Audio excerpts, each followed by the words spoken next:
ಅವ್ರು ಅನ್ಬಾರ್ದಿತ್ತು ಪಾಕಿಸ್ತಾನ ಅಂದ್ರೆ ಏನು. ಪದೇ ಪದೇ ಪಾಕಿಸ್ತಾನ ಜೊತೆ 2 ಸರ್ತಿ ಯುದ್ಧ ಮಾಡಿ ಗೆದ್ದಲ್ಲೂ ಇನ್ನ ಪಾಕಿಸ್ತಾನ ಹೆಸರು ತಗೊಂಡ್ಬಿಟ್ಟಿದೆ. ಇನ್ನೊಂದು ಸರ್ತಿ ಮಾಡೋಣ ಸುಮ್ಮನೆ ಪಾಕಿಸ್ತಾನ ಒಂದು ನೆಪ ಮಾಡ್ಕೊಂಡು ಜನರು ಭಾವನೆ ಕೇಳಿಸ್ತಕ್ಕಂಥದ್ದಕ್ಕೆ ಜನ ಅದು ತಪ್ಪಲ್ರಿ. ನಾನೇ ಹೇಳಿದ್ದೀನಲ್ಲ, ಫಸ್ಟ್ ಡೇ ನಾನೇ ಹೇಳಿದ್ದೀನಿ. ಅದು ಅವ್ರಿಗೆ ವಿಚಾರ ಬಿಟ್ಟಿದ್ದು. ನನ್ನ ಕೆಲಸ ಏನಿತ್ತು ಅವ್ರಿಗೆ ಸವಾಲು ಹಾಕಿದ್ದು, ವಿಶೇಷವಾಗಿ ಶುಕ್ರವಾರವೂ ಡೆಡ್ಲೈನ್ ಹಾಕಿದ್ದು. ಅದಕ್ಕೆ ನನಗೆ ಅನಿವಾರ್ಯವಾಗಿ ಕೊಡಲೇಬೇಕಾಯ್ತು. ಯಾಕಂತಂದರೆ ಸವಾಲು ಸ್ವೀಕಾರ ಮಾಡದೇ ಇದ್ದರೆ ನಾಳೆ ನಾನು ಸಾರ್ವಜನಿಕವಾಗಿ ಮುಖ ತೋರಿಸ್ತಕ್ಕಂಥ ಸ್ಥಿತಿಗೆ ಬರ್ತಿದ್ದಿಲ್ಲ. ಮತ್ತು ಅವರು ಪದೇ ಪದೇ ಇದೊಂದು ಅಪಾರ್ಚುನಿಟಿ ಯೂಸ್ ಮಾಡಿಕೊಂಡು ಸುಮ್ಮನೆ ಅದು ಆಗದೆ ಇರ್ತಕ್ಕಂಥ ಮಾತುಗಳನ್ನು ಆಡ್ತಾ ಹೋಗ್ತಿದ್ರು. ಅಕಸ್ಮಾತ್ ಅವರಲ್ಲಿ ಆತ್ಮಸ್ಥೈರ್ಯ ಇತ್ತು, ಒಂದು ಶಕ್ತಿ ಇತ್ತು, ಅವ್ರು ಪ್ರದರ್ಶನ ಮಾಡಿ. ಇವತ್ತು ನಾನು ಹೇಳ್ತೀನಿ, ನಾನು ಅವ್ರು ಕರ್ಕೊಂಡು ಹೋಗಿ ಸ್ಪೀಕರ್ ಕೊಡ್ತೀನಿ, ಆಯ್ತಾ? ಪಟ್ಟಿಗೆ ಕೊಡಕ್ಕೆ ರೆಡಿ ಇದ್ವಿ. ನಾನು 100% ರೆಡಿ ಇದ್ದೀನಿ. ಅದು ಸವಾಲು ಗಿವಾಲ್ ನಾನು ಹಾಕಿಲ್ಲ. ಸವಾಲು ಹಾಕಿದ್ರು ಉತ್ತರ ಕೊಟ್ಟಿದ್ದೀನಿ ಅಷ್ಟೇ. ನಾನು ಸವಾಲು ಹಾಕ್ತಕ್ಕಂಥ ಮನುಷ್ಯನೂ ಇಲ್ಲ. ನಾನು 30 ವರ್ಷ ರಾಜಕಾರಣದಲ್ಲಿ ನೋಡಿದ್ದೀನಿ. ನಾನು ಯಾವತ್ತೂ ಸವಾಲು ಹಾಕ್ತೀನಿ. ಸವಾಲು ಹಾಕಿದವ್ರಿಗೆ ನಾನು ಸ್ವೀಕಾರ ಮಾಡಿ ಉತ್ತರ ಕೊಟ್ಟಿದ್ದೀನಿ. ಮಾಡ್ತಾ ಇದ್ದೀವಲ್ಲ, ಎಕ್ಸ್ಟೆನ್ಷನ್ನು ಮಾಡಿದ್ವಿ. ಜೋಳ ನಾವು ಈ ವರ್ಷ ನಿಮ್ಗೆ ಗೊತ್ತಿದೆ, ಇಡೀ ರಾಜ್ಯದಲ್ಲಿ 2600 ರೂಪಾಯಿ ಮಾರ್ತಕ್ಕಂಥ ಜೋಳ ಇವತ್ತು 3400-500 ರೂಪಾಯಿಗೆ ಮಾರ್ಕೊಡ್ತಾರೆ. First time in the history ಜೋಳಕ್ಕೆ ಇಷ್ಟು ಬೆಲೆ ಬಂದಿದೆ. ಅದು ಏನಾಗ್ತಿತ್ತು ಅಂದರೆ ಪ್ರತಿ ವರ್ಷ ಹೊಸಪೇಟೆ, ರಾಯಚೂರು, ಬಳ್ಳಾರಿಯವರು ಆಂಧ್ರದ ಹೈಬ್ರಿಡ್ ಜೋಳ ತಂದು ಹಾಕಿ ಅವರೇ ಎಲ್ಲ ಲಾಭ ಮಾಡ್ಕೊಳ್ತಿದ್ರು. ಬಟ್ ಮೊದಲನೇ ಬಾರಿಗೆ ಬೀದರ್ ಹಿಡ್ಕೊಂಡು ಧಾರವಾಡವರಿಗೆ, ಹಾವೇರಿಯವರಿಗೆ ಜನ ಜೋಳ ಬೆಳೆದವ್ರಿಗೆ ಒಂದು ಬೆಲೆ ಬರಲಿ ಅಂತ ತಿಳ್ಕೊಂಡು ಮೊದಲನೇ ಬಾರಿಗೆ ನಾನು ಪ್ರಯತ್ನ ಮಾಡಿ ಆ 3 ಜಿಲ್ಲೆಯವ್ರಿಗೆ ನಾವೇನು ನಿಲ್ಲಿಸಿಲ್ಲ. ಅವ್ರ ಕೋಟಾ ಎಷ್ಟಿತ್ತು ಅವ್ರಿಗೆ ಕೊಟ್ಟು ಮಿಕ್ಕಿದ ಕೋಟಾಗಿ ಎಲ್ಲ ಜಿಲ್ಲೆಗಳಿಗೆ ಕೊಟ್ಟಿದ್ವಿ. ನಾನು ಇವತ್ತು ಫೈಂಡ್ ಔಟು ಮಾಡಿದ್ದೀನಿ, ಇಡೀ ಉತ್ತರ ಕರ್ನಾಟಕದಲ್ಲಿ ಜೋಳ ಎಲ್ಲರೂ ಮಾರ್ಕೊಂಡಿದ್ದೀವಿ. ಇದಾಗಲಿ ಅಷ್ಟು ಡಿಮ್ಯಾಂಡ್ ಇದೆ. ಆಮೇಲೆ ತಿರಸ್ಕಾರ ಆಯಿತು. ತಿರಸ್ಕಾರ ಇಲ್ಲ, ತಾಂತ್ರಿಕ ಕಾರಣ ಅಲ್ಲದು. ನಾನು ಭಾಳ ಸ್ಪಷ್ಟವಾಗಿ ಹೇಳಿದ್ದೀನಿ. ನಾನು ಕೊಟ್ಟ ಮೇಲೆ ಅವರು ತಮ್ಮ ವಿಲಿಂಗ್ನೆಸ್ ಎಕ್ಸ್ಪ್ರೆಸ್ ಮಾಡಿದ್ದಾರೆ, ಕೊಡ್ತೀನಂತ ಮುಂದೆ ಬಂದರೆ ಅದಕ್ಕಿಂತ ಮೊದಲೇ ನಾನು ಸ್ವೀಕಾರ ಮಾಡ್ರಿ ಅಂತ ಹೇಳಿ. ಸರ್, ಅದು ರಾಜೀನಾಮೆ ಕೊಡೋ ಸ್ಟೈಲೇ ಅಲ್ಲ, ಅದು ಬೇರೆ ಇದೆ. ಒಂದೇ ಲೈನಲ್ಲಿ ಕೊಡಬೇಕಾಗಿತ್ತು. ನೀವು ಬೇಕಾದ ಹೇಳ್ತೀರಿ, ನಾನು ಕೊಟ್ಟ ಮೇಲೆ ಅವ್ರು ಕೊಡದೇ ಇದ್ರೆ ಏನು ಮಾಡ್ತೀರಾ? ಹಾಂ, ನಾನು ಕೊಡ್ತೀನಿ ಅಂತ ಇವತ್ತು ರಾಜ್ಯದ ಜನರ ಮುಂದೆ ಹೇಳಿದ್ದೀನಲ್ಲ, ನಿಮ್ಮ ಮುಂದೆ ಹೇಳ್ತಾ ಇದ್ದೀನಿ. ಈಗ ಇವತ್ತು ನಾ I am sticking on to my decision. ಮತ್ತೇನು ಬೇಕು?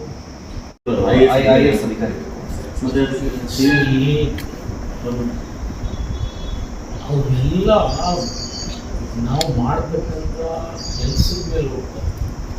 IAS ದವ್ರನ್ನ ಆಗ್ಬೋದು, KS ದವ್ರನ್ನ ಆಗ್ಬೋದು, ಈ ಬೇರೆಯವ್ರನ್ನ ಆಗ್ಬೋದು. ನಾವೇನು ಕೆಲಸ ಮಾಡ್ತೀವಿ, ಬರೀ ಪ್ರಾಧಿಕಾರ ಮಾಡೋದ್ರಿಂದ ಏನು ಅಭಿವೃದ್ಧಿ ಆಗ್ತದೆ? ಪ್ರಾಧಿಕಾರಕ್ಕೆ ಒಂದು ರಿಸೋರ್ಸಸ್ ಮೊಬಿಲೈಸ್ ಮಾಡಬೇಕು.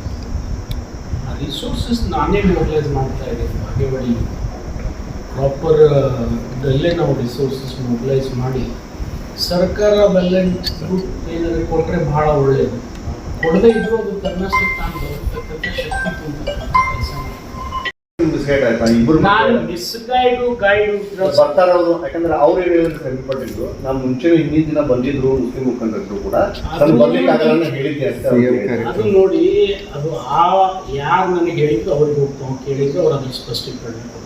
ಬೆಳಗಾವಿಯಲ್ಲಿ CM ನೋಡಿ, ನನಗೂ ಇತ್ತಲ್ರಿ, ನಮಗೂ ಇತ್ತಲ್ಲ, ನಮಗೂ ಹೋಗ್ಬೇಕಾಗಿತ್ತು. ನಮ್ಮ ಕ್ಷೇತ್ರ ಜನನೂ ಹೋಗಿದ್ರು, ಎಲ್ಲ ಶಾಸಕರಿಗೂ ಹೋಗ್ಬೇಕಾಗಿತ್ತು. ಮತ್ತು ಹಂಗಾದ್ರೆ ಕಟ್ಟಕೋಟೆ ಯಾಕೆ ಹೋಗ್ಲಿಲ್ಲ, ಅಶೋಕ್ ಮನೋಳಿ ಯಾಕೆ ಹೋಗ್ಲಿಲ್ಲ, ಯಶವಂತರಾಗೌಡ ಯಾಕೆ ಹೋಗ್ಲಿಲ್ಲ?